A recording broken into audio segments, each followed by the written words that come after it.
Mas é importante a gente partir do que acontece normalmente, que é a fisiologia da ejaculação. Tá. A ejaculação, basicamente, o líquido ejaculatório vem de 4 glândulas principais.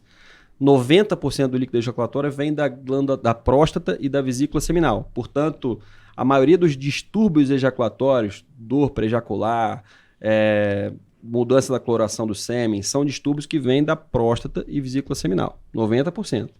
10%, os outros 10% vêm do testículo, então espermatozoide, e de uma glândulazinha que chama bulbo uretral, que é aquela primeira lubrificação da uretra. Quando seu cara está mais excitado, ele já sente um líquidozinho saindo ali, é o bulbo uretral que lubrifica a uretra para passar o líquido ejaculatório. Entendi. Então vem dessas 4 glândulas.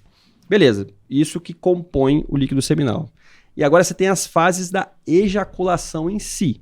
Né? Quando você tem um período de excitação, primeiramente, em que você estimula, você está lá, seja com uma parceria, tal, tá num amasso lá com a menina, tal, você começa a estimular a produção de todas essas fases aí. Produção de próstata, líquido seminal, bulbo uretral, tanto que o paciente já tá em ereção, ele já tem uma lubrificação da uretra naquele primeiro momento. E beleza, então começou a produzir. Depois você tem uma fase de emissão, em que você já está muito próximo da ejaculação, em que todo esse líquido, esses componentes do líquido ejaculatório vão se juntar na parte posterior da uretra, lá no comecinho da uretra. Então já está pronto ali.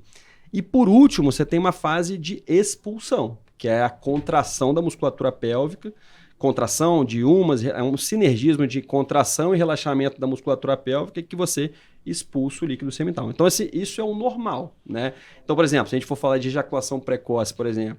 Eu ia falar que é um processo que dura... Antes de você falar de ejaculação precoce, é um processo que dura entre 5 a 30 segundos. Exatamente. No dia bom. No dia bom, quando o cara é uma máquina. Exatamente. Então, assim, ejaculação precoce, por exemplo, um dos pilares do tratamento da ejaculação precoce é você ganhar consciência corporal dessa musculatura pélvica. Porque para você ejacular, você tem que contrair algumas musculaturas e relaxar outras que são musculaturas voluntárias. Tipo, é músculo estriado, é igual o bíceps. Você só não tem consciência corporal dessa musculatura. Mas se você treinar, se você fizer fisioterapia, se demora... Igual o cara que está começando a malhar, ele está começando a academia, nunca fez. Até ele ganhar consciência corporal para fazer um supino bem feito, demora 6 meses ali. Então, a mesma coisa a musculatura pélvica. Você tem como você adquirir controle dessa musculatura e controlar o seu tempo de ejaculação através de relaxamento e contração dessa musculatura pélvica. Existem exercícios, então, que o cara pode fazer para durar mais. Durar mais. Pra durar mais. Isso vamos chegar nisso aí também, que é legal, hein? Esse é um dos pilares, na verdade. Na verdade, eu acredito que é o futuro do tratamento da ejaculação precoce é investir nesse setor. Você tem medicações, você tem psicoterapia para trabalhar a ansiedade do cara, mas o controle da musculatura pélvica, sem dúvida, é o futuro, é o presente e futuro desse tipo de terapia. Então, se você aprender a controlar, vou te dar um exemplo, você precisa contrair um músculo chamado bulbo uretral e você precisa relaxar um outro músculo chamado pulpo coxígeo. Você tem treinamentos bem sedimentados que você aprende a contrair e ter controle desse pulpo coxígeo. Então, você contrai e você não ejacula. Contrai e não ejacula. Então, se você consegue controlar isso, você aumenta seu tempo de ejaculação, seu tempo na hora H. Então, assim, isso é muito interessante. Então, essa é a fisiologia que compõe o líquido ejaculatório, a ejaculação em si e tudo mais. Aí a gente vem para a problemática, né, que é o que traz o tema e tudo mais. Com o passar dos anos, inclusive tem um trabalho recente em relação a isso, mas pipocaram aí alguns trabalhos dizendo que se você ejaculasse mais, quanto mais você ejaculasse, você poderia proteger do câncer de próstata, né?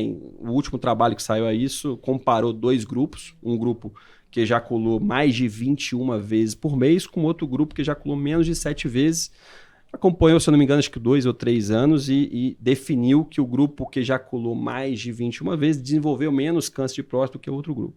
E a maioria desses trabalhos são com esse desenho, com acompanhamento muito, muito, muito pouco. Acompanhamento de 3 anos é pouco para você definir algum tipo de conduta. Então, esses trabalhos são muito frágeis. Eles nunca, nenhuma sociedade de urologia no mundo gerou esse tipo de recomendação. Ejacule mais e tenha menos câncer de próstata. Isso é muito abordado com sexólogo, em alguns programas aí que falam de sexualidade e estimulam a masturbação nesse sentido. A gente pode entrar no tema masturbação, se é certo ou errado, tal, Sim. limites da masturbação, enfim. Mas nunca esses trabalhos geraram recomendação de nenhuma sociedade urológica no mundo que ejacule mais e evite câncer de próstata. Mas, como existem trabalhos, esses trabalhos acabam ganhando uma notoriedade grande, né? Porque fala de masturbação, fala de câncer de próstata. É normal que haja uma associação. A mente humana, ela gosta de fazer Sim. associação. Já de o contrário, se isso é verdade, o contrário deve ser... Verdade. Então, se ejacular demais protege de câncer de próstata, então se eu parar de ejacular, eu aumento minha chance de ter câncer de próstata. E o que não é verdade. Não tem nada direcionado para isso. Isso é uma grande mentira. Então o cara que tava querendo achar desculpa pra continuar no mundo pecaminoso, ele Ele você não acabou tem. de cortar a graça dele. Essa parada, então tô de boa. Eu tô protegendo o câncer de próstata. O cara, tô no caminho certo. Né? Não, essa parada não existe. Aliás, não é suficiente para que exista essa recomendação. Né? Não falo que não existe, mas não é suficiente. Hoje não tem provas. Se baseia no fato, não tem provas para isso suficientes para isso, para gerar essa recomendação. Se baseia numa teoria de que você ejacular, você está ali eliminando substâncias tóxicas ou oxidantes. Então, seria importante manter essas substâncias fora da próstata. É nisso que se baseia essa premissa de proteção de câncer de próstata. Só que aí vem um negócio interessante, cara. Se o cara, por motivos religiosos, eu tenho padre, já atendi padre já, motivos religiosos, do próprio de vista, um indivíduo por motivos religiosos opta por não ejacular, não se masturbar, não ter relações, quer ter relação só depois do casamento. Tem muita gente agora também na linha do aspecto mental, né? Do cara que quer parar com a masturbação porque vê que aquilo é um vício. Isso. E o cara tá lá igual um cracudo. Exatamente. Eu acho que assim, aí a gente tem os dois extremos, né? Que a gente pode comentar um pouco sobre isso. Vocês acham que o cara que tem a masturbação como um vício, ele é igual qualquer outro vício, por exemplo, o alcoólatra. O alcoólatra ele tem que largar o álcool e nunca mais encostar na boca, né? Ele é um cara doente, aquilo é uma doença. É mais ou menos parecido com a pornografia e masturbação para quem é viciado. Sim. Esse cara tem que largar e nunca mais começar de novo, porque ele é doente, aquilo é uma doença para ele. Isso é um extremo, né? Isso é um extremo. Tem sinais que o cara tá passando dos limites na masturbação? Com certeza. Isso é uma coisa importante e que é bem definido hoje em dia. Por exemplo, a masturbação, a gente falou de extremos ali, mas tem aquele cara que se masturba, mas não é absolutamente um viciado. Ele se masturba 1, 2 vezes por semana, tal, enfim. Isso não pode ser. Mas quando que a coisa passou do limite, meu? Então, passou do limite, por exemplo, quando você começa a substituir suas relações interpessoais. Ou seja, você é casado, você tem uma namorada, mas você prefere se masturbar a ter uma relação interpessoal. Então você está substituindo. Então não é para ser assim. Não é essa função da masturbação, quando você está conhecendo o seu próprio corpo, a sua sexualidade. Não é para substituir a relação interpessoal. Então, primeira coisa. Segunda coisa, quando você começa a se masturbar em ambientes claramente inadequados. Então, por exemplo, já tive alguns pacientes nessa situação. O cara tá numa festa, ele sai de onde ele tá, no meio da festa, para ir no banheiro se masturbar. Caraca. Ele tá numa academia e para o exercício para ir no banheiro se masturbar. Ele tá no trabalho e para ir no banheiro se masturbar. Então, ambientes inadequados que estão permeando aquela masturbação do cara. Terceira coisa que a gente pode citar, quando o cara se sente mal depois de se masturbar. A masturbação, se a gente for conceituá-la aqui, né, de forma, ela tá lá no início da vida sexual do cara, o cara tá se descobrindo, ou eventualmente o cara tá sem parceria nenhuma, o cara tá há muito tempo, então o cara se masturba para ali tirar um pouco do estresse e tudo mais, beleza, tem vários conceitos em cima disso. Mas se o cara começa a se sentir mal depois de se masturbar, ele já percebeu que é um problema. Sim. Ele já sabe que é um problema. Então, aconteceu de novo. Me masturbei de novo. Caraca, me entreguei de novo. Então, isso já é um problema. Já é um problema para ele. E uma última coisa que a gente pode citar também, então a gente falou aqui do se sentir mal, substituir relação interpessoal, de lugares inadequados, e a associação com pornografia. É outro sinal de que passou do limite, que em geral vai passar dos limites. Por quê? A pornografia, sei que o Elias já discutiu muito aqui no canal e outras, mas a pornografia, isso já não cabe muito mais discussão, viu, rapaziada? Acho que a masturbação cabe muita discussão. Tem muita gente que vai falar, mas eu me masturbo uma vez por dia, uma vez por semana, será que isso é problema? Então a masturbação acho que tem discussão. A pornografia não tem discussão, porque a pornografia já tem muito trabalho de neuroimagem mostrando o quão deletério que ela é na vida do homem. Então, os trabalhos são muito semelhantes, Elias, de pornografia para o adulto, de videogame para o adolescente, ou videogame ou tela para criança de 2, 3 anos. A liberação de dopamina que a pornografia libera no sistema nervoso central do indivíduo, tem alguns trabalhos de neuroimagem, o cara faz uma ressonância magnética e vê a atividade dopaminérgica do cérebro depois de um consumo de pornografia e depois de uma relação sexual. A atividade dopaminérgica depois de uma consumo de pornografia é 20 vezes maior do que na relação sexual. Caraca. O estímulo de imagem, de cor, de som, de tela, aquilo libera dopamina, uma enxurrada de dopamina no cérebro do cara. E depois, quando o cara vai ter uma relação interpessoal, não é a mesma coisa. Então, assim, o cara não quer aquele estímulo lá. O estímulo é totalmente diferente. O toque, o cheiro da relação interpessoal é outro estímulo. O cara quer o barulho, o som, aquela gritaria. A pornografia, para ele, é muito mais prazerosa.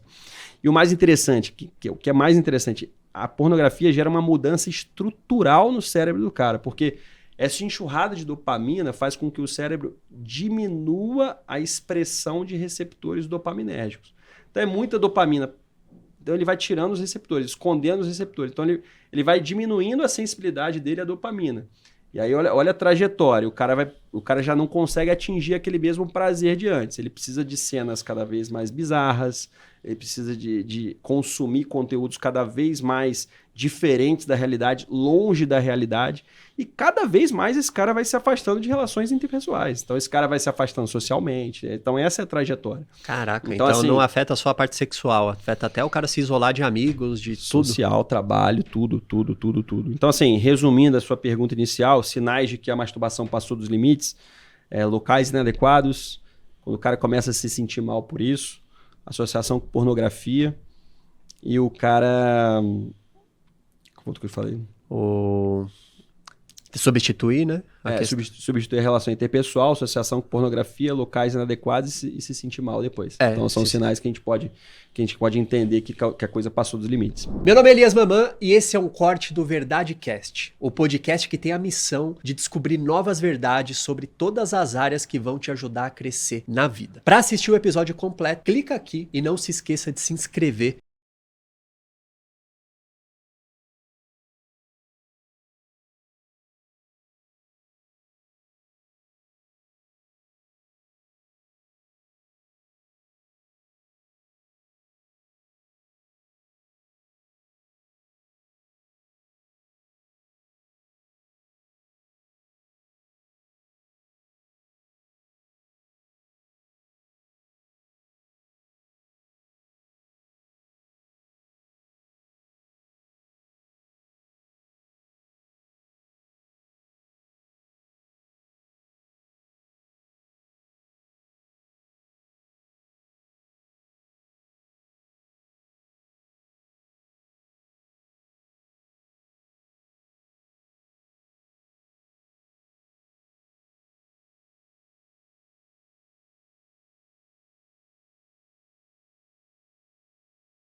no nosso canal.